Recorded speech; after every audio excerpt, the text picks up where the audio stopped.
this on. There you go. Yeah, so as Ben mentioned, AI, it's not new. So AI has been around for a long time, but there have been just outstanding developments in AI technology for creators over the last 6 to 9 months, I would say. And also, as Ben mentioned, there are people who fear that AI is going to replace them. And certainly I think that AI is going to replace certain skills or make it easier. I don't think that AI is going to replace creators.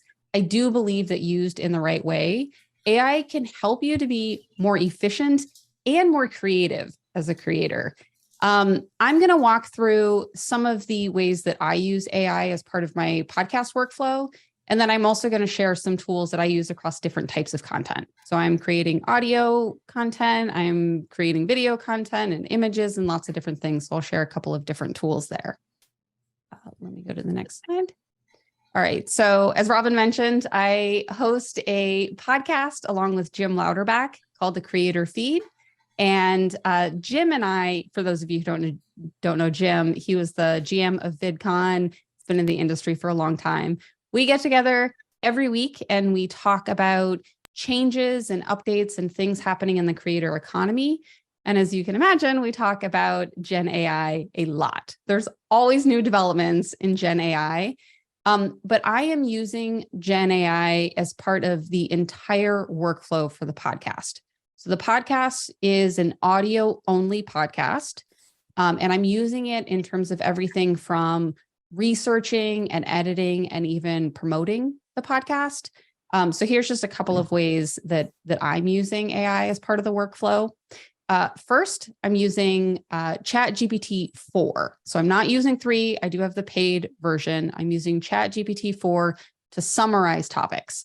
And one of my favorite features of ChatGPT 4 is that you can actually give it a URL to something. And so I use it to summarize topics. And instead of copying and pasting information from a blog post, I will just give it a URL and ask it to summarize the topic.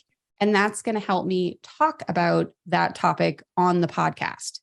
Then I'm taking the podcast that we publish and I'm turning it into a transcript. And then I take the transcript and I ask ChatGPT to turn it into podcast show notes. So then I have show notes when I'm publishing the podcast. I also take that transcript and ask ChatGPT to turn it into a summary that I can use for newsletter content on LinkedIn. And then I'm taking the summary for the newsletter content and asking it to summarize one of those topics even more so that I can publish a LinkedIn post to promote the newsletter. And then I'm using Midjourney to create the newsletter images. There's lots of other imaging tools out there. I've just found I've gotten the best results with Midjourney. So that's the tool that I use. And then I'm also using Descript to clean up any audio issues. Both Jim and I have a professional setup at our house to do the podcast, but oftentimes we're traveling. So we'll record the podcast with just, kind of whatever microphones we have when we're out and about. And so sometimes it's not always the best audio quality, but we can use Descript to kind of clean up the audio. And we'll talk about Descript a little bit more in just a moment. Let me go to the next slide. So because I'm using ChatGPT as such a big part of my process, I wanted to share some tips on things that have worked really well for me. And I know Ivo talked a little bit about prompting language and things like that. This is just what happens to work for me. And I kind of use this a little bit like Mad Libs for ChatGPT. Hopefully some of you get the reference and I'm not just dating myself a little bit there. But essentially, this is kind of the structure that I've used for lots of different types of prompts, and it served me pretty well. And so I like to give ChatGPT a persona. So I actually give some information to ChatGPT on what identity or role I want it to take. Typically, I want the response to sound like it's coming from me. So I'll feed it some information around me and kind of give it that role. And so in this case, I said, you are a creator economy expert. And then I'll give it some information around the persona activity. So anything that's relevant to the request. And so here I'm saying you're a creator economy expert that hosts a podcast. And then I'll include the target audience. So that really helps to tailor the response to whatever that audience is. So creator economy expert that hosts a podcast for creators, and then give specific information around what you want ChatGPT to do. So here I'm saying summarize an article, and then give information around what do you want those results to look like. So for me, when I'm summarizing content for the podcast, I want it to be like a very quick paragraph with key takeaways. You could ask it for a bulleted list or a top 10 list for headlines, whatever it is, but give it information on exactly what you want that output to look like, and then give it a tone of voice. And so here I'm saying conversational and informative, but you could have it, the tone of voice is casual and humorous, whatever you want it to be, that's really going to help you get a better response. And then, of course, include any relevant content to help give it accurate results. And so I just use a URL to articles, which has just worked out phenomenally well. It makes it super easy to get summaries of news and different things that are happening. Now, what I don't outsource to ChatGPT is any point of view. So this is all kind of the workflow that I use to summarize information and to help me make things more efficient as I'm working through the podcast.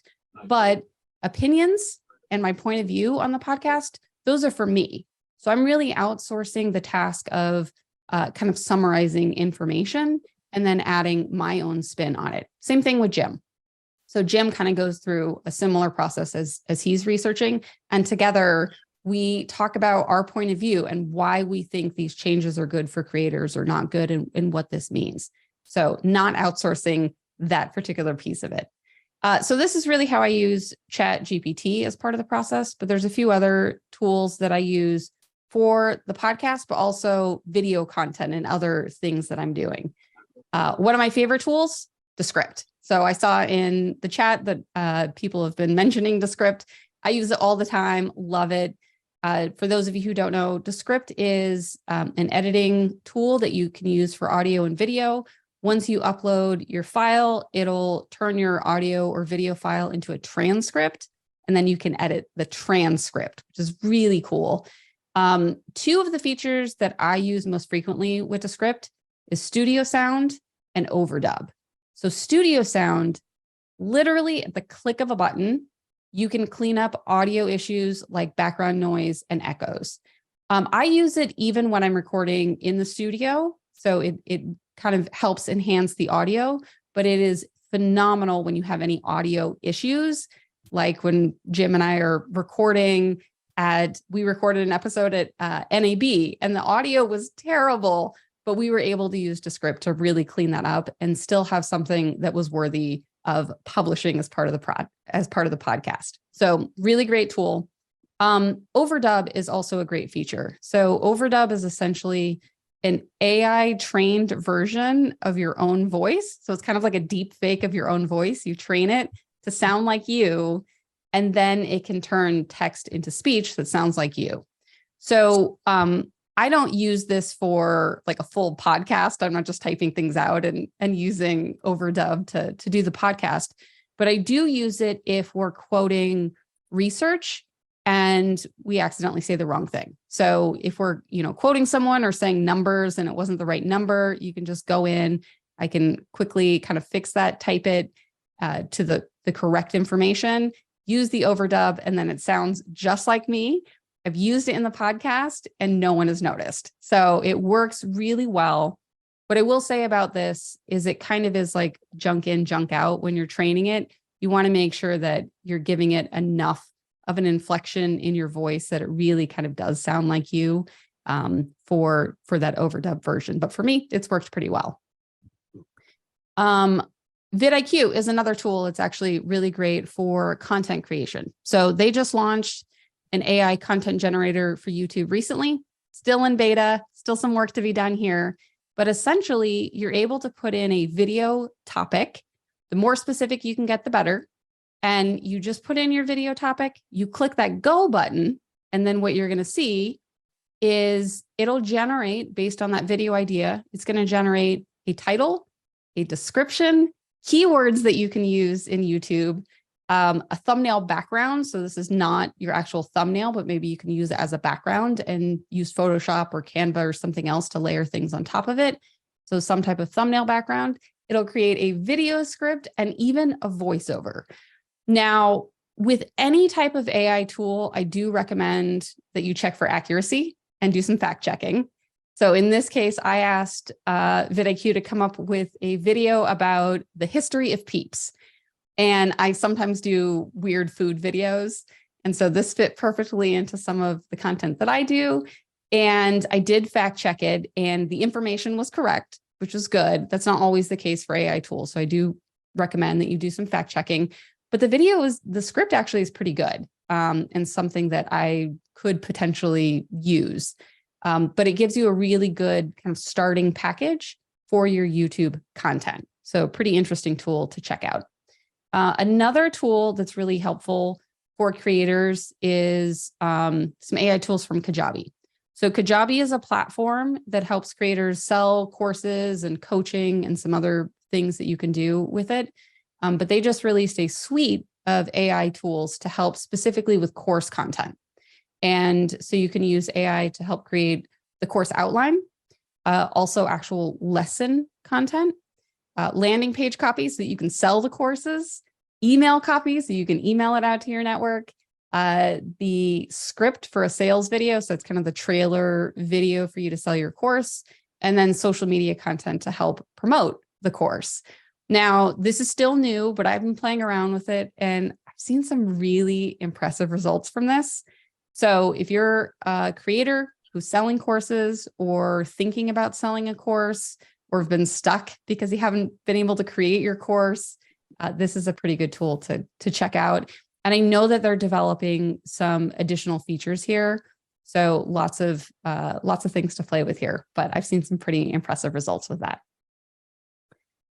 All right. And so those are just a few of the tools that I use. I've been exploring a lot of other AI tools. I think that right now, some of the tools that I've been able to see, especially around video creation, like creating the actual content, I feel like there's a lot of potential.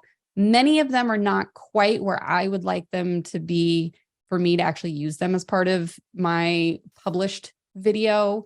But I've been exploring a lot of things, and I think that we're going to see some really impressive results with video content specifically in the near future. So if you want to connect with me, I'm the only Renee Teeley. I'm really easy to find online.